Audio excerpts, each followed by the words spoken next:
नमस्कार शेतकरी मित्र जे महाराष्ट्रातील आणि महाराष्ट्राबाहेरच्या राज्यातील शेतकरी भूमी अमृत खत वापरतात आणि त्यांचे आलेले रिझल्ट. आता आज आम्ही एक डेमो असा करून दाखवणार आहे की आपल्या खतामध्ये काय काय आहे, बॅक्टेरिया किती आहे, तंबाखू डस्ट काय आहे, निंबोळी पेंट किती आहे, सिलिकॉन किती आहे, सर्व प्रकारचे घटक याच्यामध्ये, सिटी वेस्टचं प्रमाण किती आहे, मायक्रोरायझाचं प्रमाण किती आहे, बॅक्टेरियाचं काय प्रमाण आहे.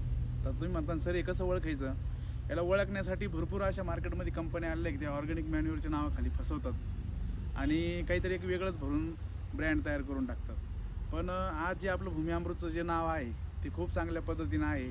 त्याची डिमांड एवढी आहे का आपल्याला आठवडाभर शेतकरी वाट पाहतात आणि मी शेतकऱ्याला ह्या माध्यमातून जागृत करेल का, शेतकऱ्यांना सांगाल जर तुम्हाला जर भूमी अमृत जर ओळखायचं असेल किंवा तुम्हाला ते ऑर्गॅनिक मॅन्युअर आहे का, त्याच्यात सगळे घटक आहे का. भरपूर कंपन्या काय करतात का त्याच्यामध्ये माती मिश्रित खत करून टाकून देतात आणि काही काही ठिकाणी त्याच्यात मळी मिक्स करतात. त्याच्यामुळं काय होतं तुम्हाला ह्या माध्यमातून शेतकऱ्यांना सांगाल, याच्यातून ज्यावेळेस तुम्ही मळी किंवा माती मिक्स करता खतामध्ये ती शेतकऱ्याला निदर्शनास येत नाही, सगळं एक जीव असल्यामुळे. पण मी तुम्हाला लाईव्ह डेमो प्रयोग करून दाखवल का भूमी अमृत खत काय आहे. ज्या वेळेस तुम्ही खताची एखादी भूमी अमृतची गुणी घेतात, तुम्ही हा हजारो शेतकऱ्यांनी प्रयोग करून पाहायला काहीच अडचण नाही. ज्या वेळेस तुम्ही भूमी अमृत खत घेता आणि ते तुम्ही शेतात टाकता त्यावेळेस तुम्हाला लक्षात येणार नाही. पण ज्या वेळेस तुम्ही एक बकेट पाणी घ्या, मी इथं एक बकेट पाणी घेतलेलं आहे आणि इथं एक टोकरीवर भूमी अमृत खत घेतलेलं आहे. आता याच्यातून निष्पन्न काय होतं, ज्या वेळेस तुम्ही खत पाण्यात टाकता कोणतं असू द्या, तर त्यावेळेस ऑर्गॅनिक मॅन्युअर खत जे आहे हे पहा, हे खत जर आपण पाण्यात जर टाकलं असं,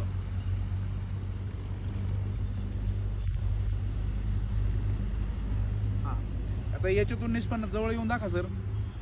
याच्यातून निष्पन्न काय होतं, तुमच्या खतामध्ये जर मळी असेल, मळी तर ती वर पाण्यावर तरंगल, पाठीमाग घ्या, आणि माती जर असेल तर ती खाली तळाला जाऊन बसेल. कोणत्या याला हे करा. आता हे लिक्विड जर पाहिलं तुम्ही पहा, हे पूर्ण लिक्विड तयार झालंय सर, दाखवा झूम. हे जे बारीक बारीक वर हे आलेलं आहे हे तंबाखू डस्टचं त्याचं आवरण आहे का, त्याच्यात आपण तंबाखू डस्ट हे करतो. आणि तुम्ही लिक्विड पहा, जसं आपलं भूमी चार्जर लिक्विड आहे त्या पद्धतीनं असं तयार झालं आहे. याच्यात बॅक्टेरिया वगैरे सगळा काउंट आपण मिक्स केलेला आहे. आता याच्यात एक गोष्ट प्रामुख्याने अशी आढळते, जर माती असेल तर ती तळाशी जाऊन बसते, तळाशी, आणि जर मळी असेल तर ती पाण्याच्या वर तरंगते. तुम्ही बघू शकता कुठंच काही नाही, हे पहा पूर्ण डिझॉल्व झालेला आहे खत. नाहीतर खत तुम्ही माती जर असेल तर तळाशी जाऊन बसते. तुम्हाला ह्या व्हिडिओच्या माध्यमातून दाखवतो, खाली काहीही नाही, तसं मी तुम्हाला ओतून दाखवतो एका झाडाला, तुमच्या लक्षात येईल. पूर्ण लिक्विड तयार झालेलं आहे पूर्ण. आणि याचा वास सुद्धा पहा किती छान वास येतोय, खूप छान वास येतोय. तुम्ही हा प्रयोग करून बघा. आणि आता मी तुम्हाला दाखवणार आहे खाली, याच्या खाली काही शिल्लक राहिलं आहे का, ओतून दाखवणार आहे, म्हणजे याच्या खाली काही शिल्लक राहते काय. माती भरपूर कंपन्या फसवतात ह्या नावाखाली. आता आपण एक झाडाला टाकूया आणि तो प्रयोग दाखवूया, याच्यात खरंच खाली काही शिल्लक राहिलेलं आहे का. या सर,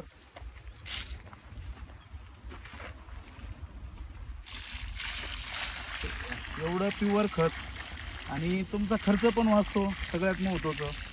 आणि जे आपण म्हणतो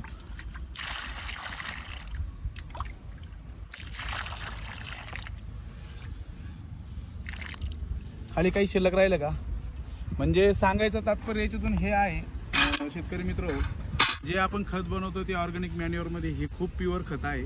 त्याच्यामुळंच आज महाराष्ट्रभर कमी वर्षात ब्रँड झालेला आहे. त्याच्यामुळं डोळे झाकून तुम्ही तुमचं कोणतंही पीक असू द्या, डाळिंब असू द्या, तुमचे तरकारी पिकं असू द्या, तुमची फुलशेती असू द्या, डोळे झाकून कमी खर्चात, म्हणजे थोडक्यात मी असं म्हणून गरिबाचं खत आहे हे, म्हणजे गरीब शेतकऱ्यांना परवडेल. म्हणजे 50 किलोची 550 रुपयाला बॅग म्हणजे काहीच फारसं महाग नाही. पण याच्याने काय होतं, तुमच्या जमिनीचा सेंद्रिय कर्ब पण वाढतो, जो आज रासायनिकमुळं केमिकलमुळं पर -00 पॉईंटवर आलेला आहे. मिनिमम जमिनीचा सेंद्रिय कर्ब हा 1% पाहिजे. माणसं तर कॅन्सरग्रस्त झालेच केमिकलमुळं, रासायनिकमुळं, पण जमिनीसुद्धा कॅन्सरग्रस्त झाल्यात. जर तुम्हाला हे 2030पर्यंत जर वाचवायचं असेल तर मला असं वाटतं ऑर्गॅनिक मॅन्युअर किंवा सेंद्रिय खत जे आहे भूमी अमृत हे डोळे झाकून वापरलं पाहिजे.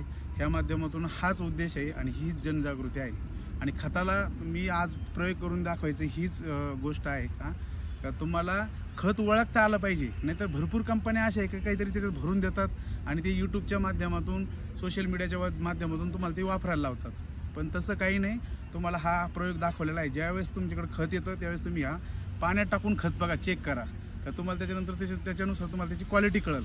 याच्यामध्ये खरोखर यांचं ऑर्गॅनिक मॅन्युअर खत आहे का, खरोखर या सगळ्या बॅक्टेरिया वगैरे बाकीचे तंबाखू, सिलिकॉन, त्याच्यामध्ये आपलं सिटी वेस्ट असेल, गोमूत्र असेल, बॅक्टेरिया असेल खरंच ॲड करतात का. तर हे फक्त काही दाखवायला वेगळं करतात आणि समाजासमोर वेगळं दाखवायचं आणि पाठीमागे एक करायचं, असं भरपूर कंपन्या आहेत. पण आपण जे करतोय, जे 2 वर्षात जे भूमी अमृत खताचं जे नाव झालेलं आहे महाराष्ट्रभर, त्याचं कारणच हे का तुम्ही आता तुम्हाला लाईव्ह डेमो करून दाखवायला कोणत्याही आज आपल्याला हजारो गोण्या लागतात दिवसभराच्या. पण याचं कारणच हे का शेतकऱ्याची रिपीट आणि आलेला शेतकरी हा भूमी अमृत खताला रिपीट होतो. त्याचं कारणच हे म्हणजे फास्ट रिझल्ट येऊन जातात. पिकाची पांढरी मुळी फास्ट वाढते आणि सगळ्यात महत्त्वाचं शेतकऱ्याची जी मानसिकता आहे का जमिनीला जास्त खर्च केला म्हणजे पीक चांगलं येतं किंवा पिकाला जास्त खर्च केला म्हणजे पीक चांगलं येतं. मी ह्या मताचा बिलकुल नाही. तुमच्या जमिनीचा सेंद्रिय कर्ब वाढवा, तुमच्या जमिनीचा ऑर्गॅनिक कर्ब वाढवा आणि तुमची मातीची सुपीकता वाढवा, ऑटोमॅटिक पीक चांगलं येतं. म्हणजे थोडक्यात म्हणजे जमिनीला मातीला खायला द्या आणि त्या मातीला खायला दिल्यानंतर पीक ऑटोमॅटिक ग्रो पकडतं. पण आपल्या लोकांची मानसिकता उलटी आहे.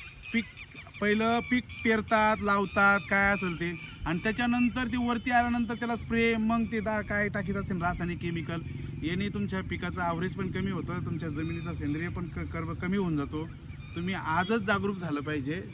ऑर्गॅनिक शेती करण्याकडं जास्तीत जास्त तुम्ही कल दिला पाहिजे. आणि खत ओळखण्याची मी ह्या निमित्ताने तुम्हाला पद्धत सांगितली का खत कसं ओळखायचं, ओरिजिनल खत कसं ओळखायचं, हे मी हजारो लाखो शेतकऱ्यांपर्यंत हा व्हिडिओ जाणार आहे. जास्तीत जास्त या व्हिडिओला लाईक करा, शेअर करा, सर्व शेतकऱ्यांपर्यंत जाऊ द्या. धन्यवाद.